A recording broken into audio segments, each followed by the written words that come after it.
Everybody, good morning. It's Tuesday, and let's see what this Bible shape brings up.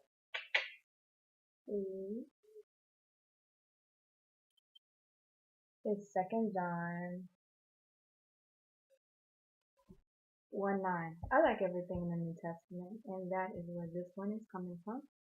So Second John 1:9. I'm going to read the whole thing, then talk about it, and talk about the specific verse, as is the routine. Let's see. Second John 1:9. Okay. It says, "My dear congregation, I, your pastor, love you in very truth, and I'm not alone. Everyone who knows the truth that has taken up permanent residence in us loves you. Let grace, mercy, and peace be with us in truth and love from God the Father, and from Jesus Christ, Son of the Father." I can't tell you how happy I am to learn that many members of your congregation are diligent in living out the truth, exactly as commanded by the Father. But permit me a reminder, friends, and this is not a new commandment, but simply a repetition of our original and basic charter, that we love each other. Love means following his commandments, and his unifying commandment is that you conduct your lives in love. This is the first thing you heard, and nothing has changed. Next subject is don't walk out on God. There are a lot of smooth-talking charlatans loose in the world who refuse to believe that Jesus Christ was truly human and a flesh and blood human being. Give them their true title, deceiver and antichrist, and be very careful around them so you don't lose out on what you've worked so diligently in together. I want you to get every reward you have coming to you.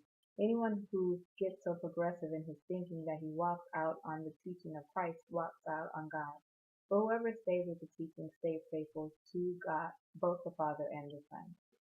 Okay, so I'll end it right there because that was ended on Second John first 1:9. Okay, so that's a good lesson. It applies to my life as well.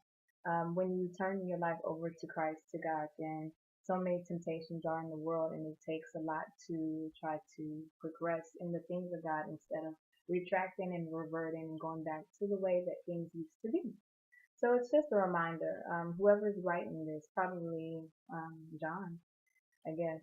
He's writing a letter, like I said before, they usually do when they're out preaching the message and spreading it around. They send a letter back to their hometown so everybody knows how it's going and to check on each other. So he's sending this letter and he's just saying, "Wow, I'm so glad to hear that everything's going well and that you're actually living God-like lives. But don't forget, don't go back to your old ways, etc. And remember to love each other. That's the high commandment. That's really the new commandment. If you do everything in love, then pretty much you're working in the things of God."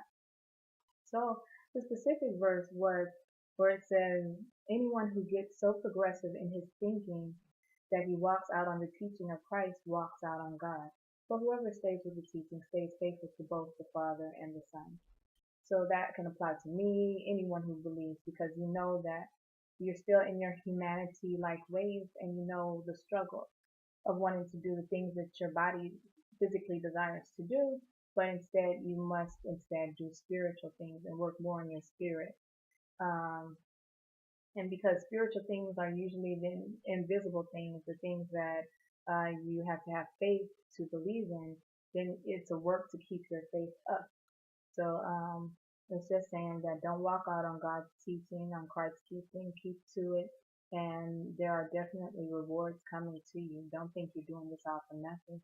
Even if you were doing it for nothing, I mean, even if there were no reward, it's still a great thing to follow God because He's the creator of all things, and to give Him respect as it is due. It's not like a payoff system like, oh, I do this, I'll be good, I'll love people, and then what will you give me, God? No, your heart shouldn't be for the rewards only. It should be for just the knowledge that you are being obedient to the creator of the universe, the most high God. So that's all it's about. They say there are rewards for being obedient, but that's not the whole purpose.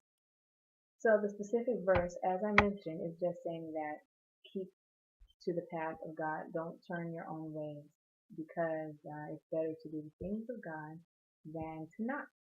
So at exactly 5 minutes, I will be gone for the day. And I hope you have a blessed one. Stay out of the heat because yesterday it was scorching.